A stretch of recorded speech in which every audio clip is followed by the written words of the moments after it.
Chapter 13.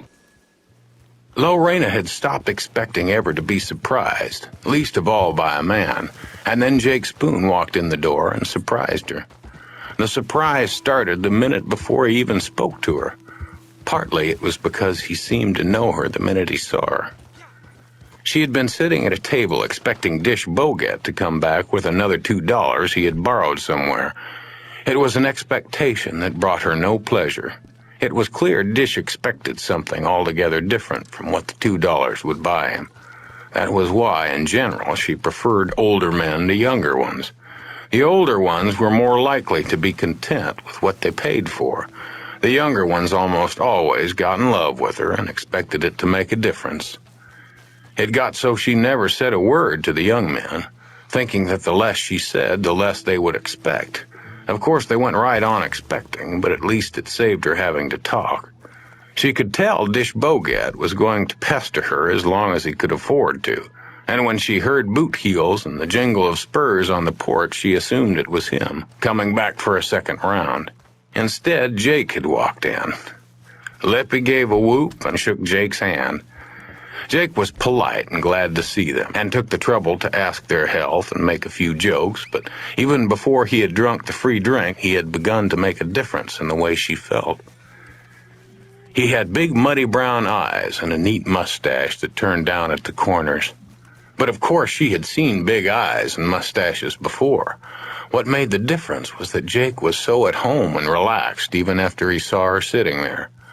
Most men got nervous when they saw her, aware that their wives wouldn't like them being in the same room with her, or else made nervous by the thought of what they wanted from her, which they couldn't get without some awkward formalities of a sort that few of them could handle smoothly. But Jake was the opposite of nervous. Before he even spoke to her, he smiled at her several times in a most relaxed way. Not in the bragging way Tinkersley had when he smiled. Tinkersley's smile had said plainly enough that he felt she ought to be grateful for a chance to do whatever he wanted her to do. Of course, she was grateful to him for taking her away from Mosby and the smoke pots, but once she had been away for a while, she came to hate Tinkersley's smile. Lorena felt puzzled for a moment. She didn't ignore the men who walked through the door of the dry bean. It didn't do to ignore men. The majority of them were harmless, with nothing worse than a low capacity to irritate. They were worse than chiggers, but not as bad as bedbugs in her view. Still, there was no doubt that there were some mean ones who plain had it in for women, and it was best to try and spot those and take precautions. But as far as trusting the general run of men, there was no need, since she had no intention of ever expecting anything from one of them again. She didn't object to sitting in on a card game once in a while. She even enjoyed it, since making money at cards was considerably easier and more fun than doing it the other way. But a good game of cards once in a while was about as far as her expectations went. Immediately, Jake Spoon began to change the way her thinking worked. Before he even brought his bottle to the table to sit with her, she began to want him to. If he had taken the bottle and gone to sit by himself, she would have felt disappointed, but of course he didn't. He sat down and asked her if she'd like some refreshments and looked right in her face for a while in a friendly, easygoing way. "My goodness," he said. "I never expected to find nobody like you here. We didn't see much beauty when I lived in these parts. Now, if this was San Francisco, I wouldn't be so surprised. I reckon that's where you really belong." It seemed a miracle to Lori that a man had walked in who could figure that out so quick. In the last year, she had begun to doubt her own ability to get to San Francisco, and even to doubt that it was as cool and nice as she had been imagining it to be. And yet she didn't want to give up the notion, because she had no other notion to put in its place. It might be silly even to think about it, but it was the best she had. Then Jake came along and right away mentioned exactly the right place. Before the afternoon was over, she laid aside her caution and her silence and told Jake more about herself than she had ever told anyone. Jake said very little, though he patted her hand from time to time and poured her a drink when her glass was empty. Once in a while he would say, "My goodness," or "That damn dog. I ought to go find him and shoot him." but mostly he just looked friendly and confident, sitting there with his hat tipped back. When she got through with her story, he explained that he had killed a dentist in Fort Smith, Arkansas, and was a wanted man, but that he had had hopes of eluding the law, and if he did, he would certainly try to see that she got to San Francisco, where she belonged. The way he said it made a big impression on Laurie. A sad tone came into his voice from time to time, as if it pained him to have to remember that mortality could prevent him from doing her such a favor. He sounded like he expected to die, and probably soon. It wasn't a whine either, just a low note off his tongue and a look in his eye. It didn't interrupt for a minute his ability to enjoy the immediate pleasures of life. It gave Laurie the shivers when Jake talked like that, and made her feel that she wanted to play a part in keeping him alive. She was used to men thinking they needed her desperately just because they wanted to get their carrots in her, or wanted her to be their girl for a few days or weeks. But Jake wasn't asking for anything like that. He just let her see that he felt rather impermanent and might not be able to carry out all that he wished. Lorena wanted to help him. She was surprised, but the feeling was too strong to deny. She didn't understand it, but she felt it. She knew she had a force inside her, but her practice had been to save it entirely for herself. Men were always hoping she would bestow some of it on them, but she never had. Then, with little hesitation, she began to offer it to Jake. He was a case. He didn't ask for help, but he knew how to welcome it. She was the one who suggested they go upstairs. On the way up, she noticed that Jake was favoring one foot. Turned out one of his ankles had been broken years before when a horse fell on him.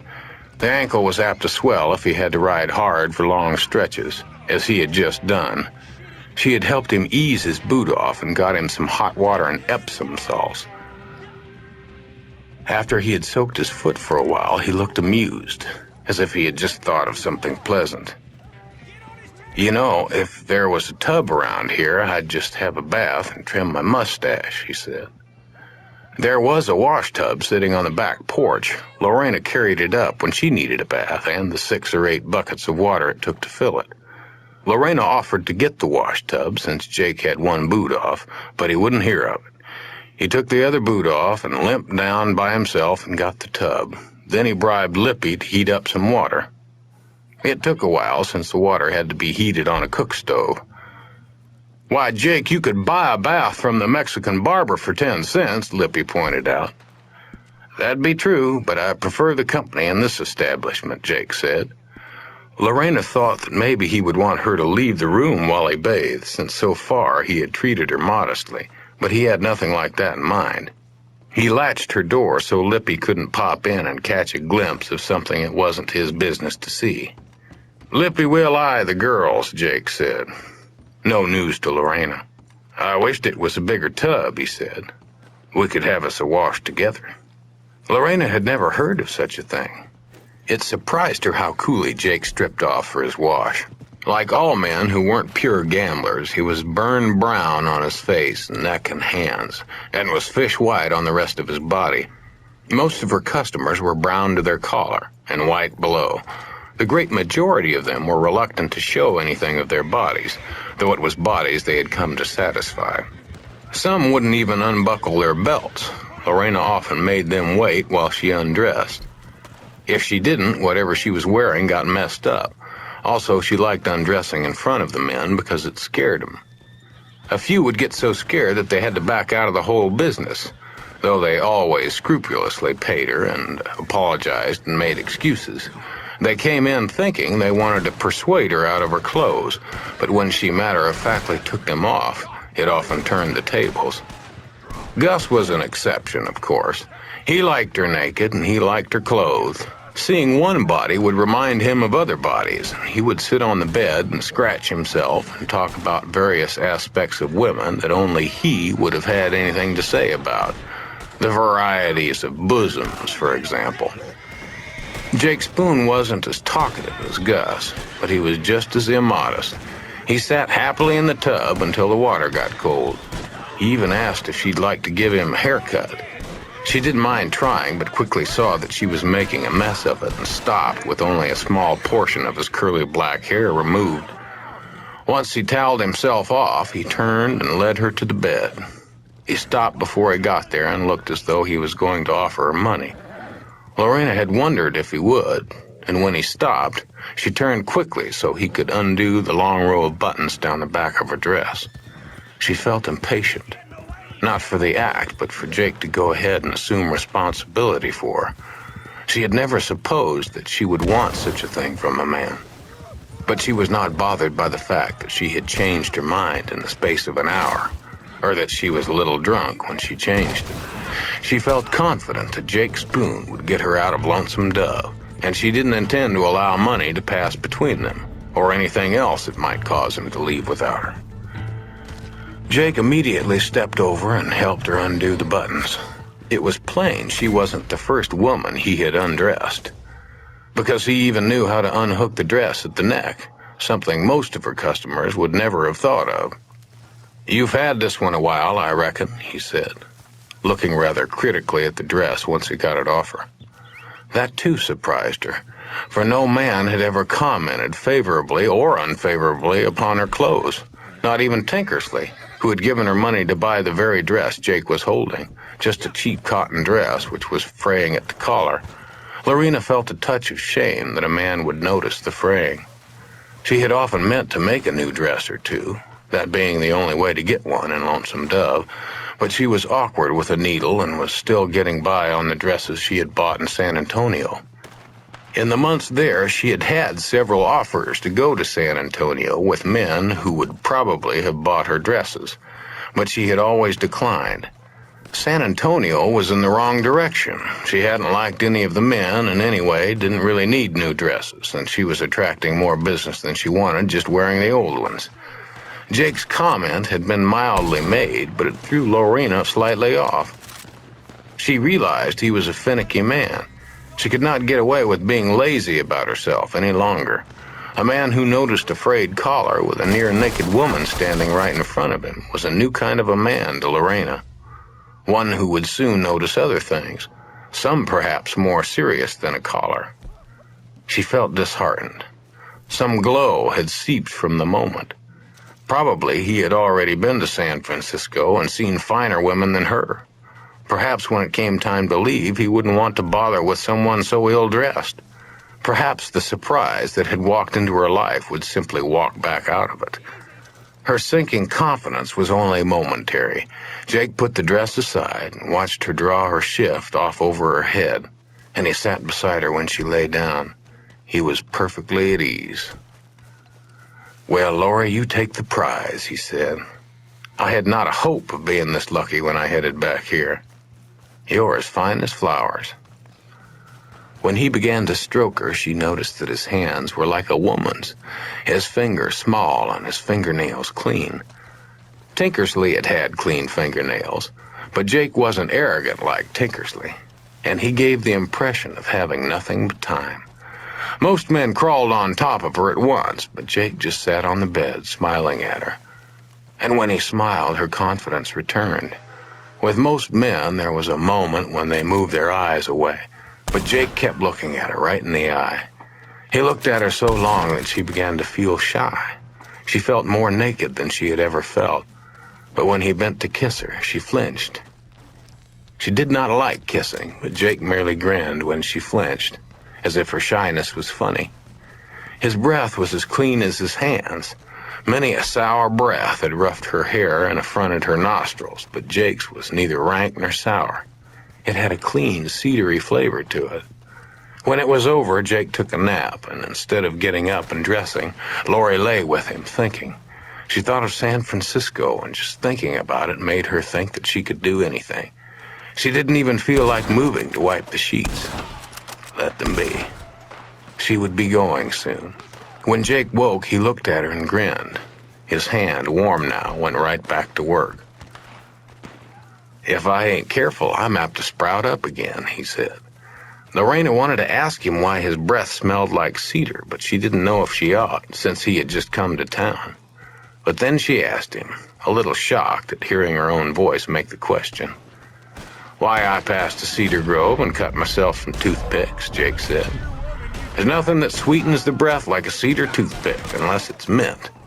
And mint don't grow in these parts. Then he kissed her again as if to make her a present of his sweet breath.